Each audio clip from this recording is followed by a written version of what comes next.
કારણ શું એટલે સાહેબ એમાં હવે આ તો નાના માણસો અમે છીએ તો રવિવારે આવ્યા હતા આઈ થિંક સીધું અમને એમ કહી દીધું તમે જુનાગઢ વયા જાઓ 10 દી પછી ટાંકા ખોલાવા આવ્યા અમે તો એને એમ કહી દીધું કે તમે જુનાગઢ કરાવ્યું હોય તો જુનાગઢ વયા જાઓ તો અમારે તો પોઝિશન ન હોય જવાની તો અમારે શું કરવું તો ડોક્ટર ને કરી ન દેવું પડે તો આ ડોક્ટર ને બોલાવો ને ડોક્ટર ને કયો કામ કરે આવી રીતના નાના માણસો હેરાન થાય એવી રીતના હાલે 10 દિવસ પહેલા હું આવ્યો હતો તો મને કોઈ ડોક્ટરે જવાબ દીધો નથી.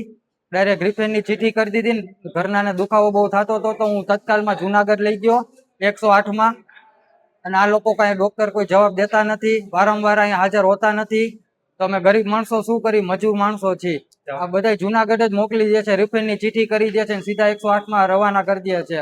કોઈ જાતના કાંઈ જવાબ દેતા નથી, વારંવાર ધક્કા ખાવા પડે છે. અહીંયા માંગમાં તો એ છે કે ડોક્ટરનું કંઈક કરો. ગરીબ માણસો શું કરશે આમાં? હાલ જેતપુર સિવિલ હોસ્પિટલમાં 28 ફેબ્રુઆરી સુધી ગાયનેકોલોજીસ્ટ વર્ગ 1 બોન્ડેડ તબીબી અધિકારી તરીકે સરકારી હોસ્પિટલ જેતપુર ખાતે નિમણૂક હતી. તેમનો બોન્ડ પતી ગયા પછી હાલ ગાયનેકોલોજીસ્ટ વર્ગ 1ની જગ્યા ખાલી છે અને વૈકલ્પિક વ્યવસ્થાના ભાગરૂપે વિભાગીય નાયબ નિયામક શ્રી રાજકોટ તરફથી ગાયનેકોલોજીસ્ટ ડૉક્ટરને ડેપ્યુટેશનમાં મૂકવામાં આવે છે. હા, એટલે ડેપ્યુટેશન એમના જે નિયમ પ્રમાણે આવતા હોય એ રીતે વિભાગીય નાયબ નિયામક શ્રી દર 15 દિવસ માટે ડૉક્ટરોને ડેપ્યુટેશનમાં મૂકતા હોય છે અને ડેપ્યુટેશનમાં આવનારા ડૉક્ટરો સવારે 9થી સાંજે 6 સુધી ફરજ બજાવે છે અને ગાયનેકને લગતી ઓપીડી, ઇમરજન્સી, ડિલિવરી, સિઝેરિયન વગેરે કામગીરી કરે છે. સાંજે 6 થી સવારે 9 સુધી ગાયનેકના જે પણ દર્દીઓ આવે એમાં પ્રાઇમરી સુવિધાઓના ભાગરૂપે નોર્મલ ડિલિવરી અને જે પણ કામગીરી મેડિકલ ઓફિસર દ્વારા થઈ શકતી હોય તમામ કામગીરી અત્રે કરવામાં આવે છે અને વધુ જોખમી ચિહ્નોવાળી અથવા તો ગાયનેકોલોજીસ્ટની જરૂરિયાત જણાતી હોય એવી કામગીરી હોય તો એમને રિફર કરવામાં આવે છે. અંદાજિત 40 થી 45ની ઓપીડી ડેઇલી ગાયનેકને લઈને રહેતી હોય છે. એટલે અત્યારે જે જગ્યા ખાલી થઈ છે એની રેગ્યુલર ઓનલાઈન રિયલ ક્લાસ 1ની જે પોઝિશન હોય ઓનલાઈન માહિતી અમે મોકલતા હોઈએ છીએ. તદુપરાંત અમે વડી કચેરીને પણ અત્યારે ગાયનેકોલોજીસ્ટની જગ્યા ખાલી હોય ગાયનેકોલોજીસ્ટની નિમણૂક માટે જાણ કરેલી છે. આ ઉપરાંત અમારેથી આગળ રાજકોટ વિભાગીય નાયબ નિયામક શ્રીએ પણ વડી કચેરી ગાંધીનગરમાં લેખિત જાણ કરેલી છે કે સરકારી હોસ્પિટલ જેતપુર ખાતે ગાયનેકોલોજીસ્ટની નિમણૂક કરવી.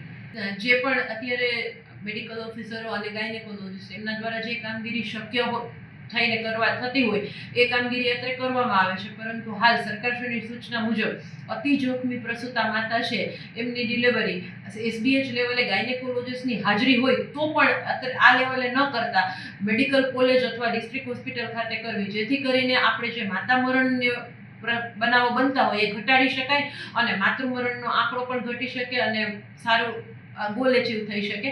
આ પ્રકારની જે સૂચના છે એ રીતે અતિ જોખમી પ્રસૂતા માતાને મેડિકલ કોલેજમાં રિફર કરવાની થતી હોય છે.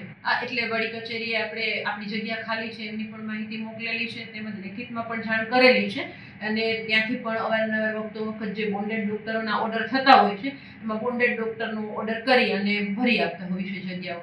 અમે ગાયનેકોલોજીસ્ટનું બોન્ડ પૂરો થતો હતો એ પહેલાં પણ જાણ કરેલી છે.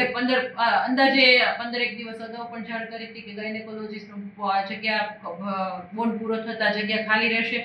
તદુપરાંત દર 15 દિવસે અમારી વડી કચેરીમાંથી રિયલ ટાઈમ ક્લાસ 1ની પોઝિશનની સીટ પણ મુકાતી હોય છે. એટલે રેગ્યુલર એમાં જાણ થતી જ રહે છે કે આ રીતે ગાયનેકની જગ્યા ખાલી છે. બોન્ડેડના ઓર્ડર વખતો વખત થતા હોય છે અને જ્યારે જગ્યા ખાલી હોય છે ત્યારે સામાન્ય રીતે બોન્ડેડના ઓર્ડર થાય એમાં આપણને પણ બોન્ડેડ ડૉક્ટરની જગ્યા ખાલી હોય એના ઓર્ડરો કરી આપતા હોય છે.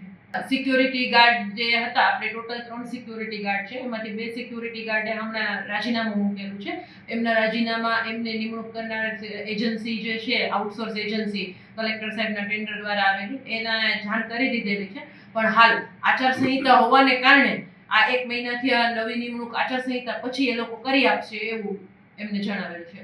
એના વિશે પોલીસને જાણ પણ કરેલી છે. પોલીસે સીસીટીવી કેમેરામાં પણ જોયેલું છે અને બાકી તો કંઈ પણ બનાવો બનેલા હોય એની જે પ્રોટોકોલ પ્રમાણે કામગીરી પોલીસ ડિપાર્ટમેન્ટે કરેલી છે તો એમને પૂછો તો તમને જવાબ આપી શકશે કે શું ક્યાં પહોંચ્યું છે.